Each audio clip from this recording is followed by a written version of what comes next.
इस कहानी के लेखक हैं संजय कांबले। कभी भूत देखा है आपने,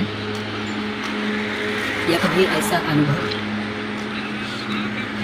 मतलब अपने साथ घटी वो भयानक अकल्पनीय घटना कोई शब्दों में बयान नहीं कर सकता, लेकिन उस घटना से आपकी पूरी जिंदगी बदल जाती है। जिस जगह ये अजीब अनुभव आता है उससे मन में डर सा बन जाता है। ऐसा ही एक अनुभव मैं बताने वाला हूँ। रात के 11 बजे है।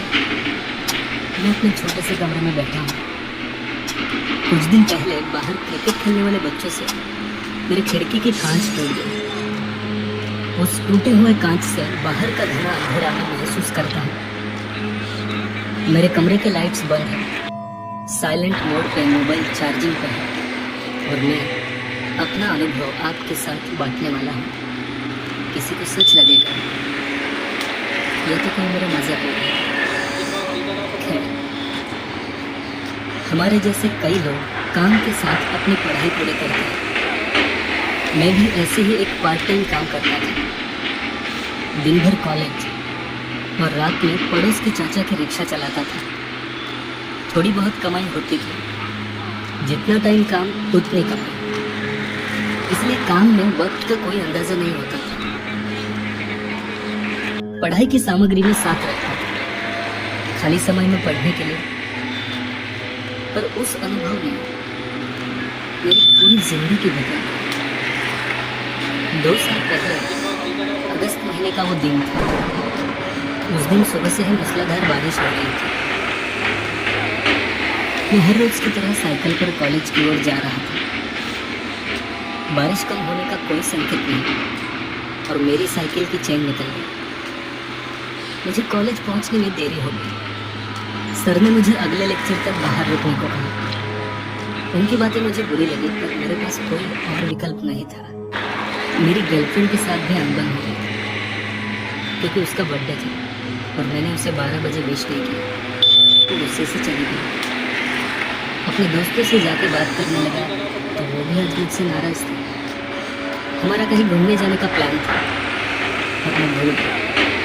साला आज का दिन ही बेकार है, पता नहीं और क्या बुरा होने वाला है। ये कहते हुए मैं वहां से निकला।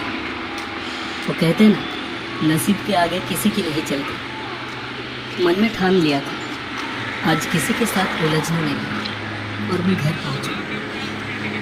रात हो गई, ड्यूटी पे जाने का वक्त हो चुका था। मोबाइल चार्जिंग पे लगा के माँ ने परोसा हुआ खाना खत्म करके चाचा की राह देख रहा था।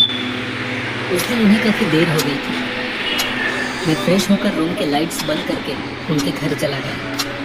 रिक्शा की चाबी हाथ में थमाते हुए चाचा ने कहा, सुनिए, आज बारिश बहुत है, संभाल कर जाना। जी चाचा। रिक्शा चालू कर रिक्शा स्टैंड पर पहुंच गया। मूसलाधार बारिश कम होने का कोई संकेत नहीं था और आज लोगों की यातायात भी कम थी। 11:30 पौने 12 हुए थे। अभी तक एक भी भाड़ा नहीं मिला था। दिन भर घटी चीजों के कारण पढ़ने का बिल्कुल मूड ही नहीं था, इसलिए धीमी आवाज में किशोर कुमार साहब के गाने सुनने लगे। तभी कुछ आवाज सुनाई।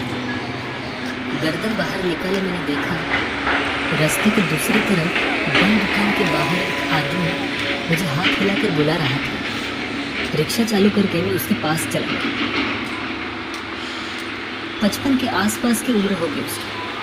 सफेद शर्ट और हाथ में छाता था। जैसे ही मैं उसके पास पहुंचा तो वो तुरंत रिक्शा में बैठ गया और कहा, MIDC फाटक। मैं उनके बताए हुए जगह पहुंचने के लिए रिक्शा चलाने लगा। मैंने ID के बूंदे पहुंचते हुए कहा, आज दिन भर बारिश ने परेशान करके रखा है। लगता है आज पंचगंगा को बाढ़ आके रहेगी। मैंने मन में कहा, तो बोरिंग आदमी है।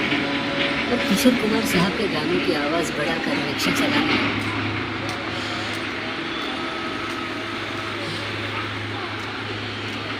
थोड़ी देर बाद मुझे समझ आया कि यह आदमी मुझे लगातार घूरे जा रहा था।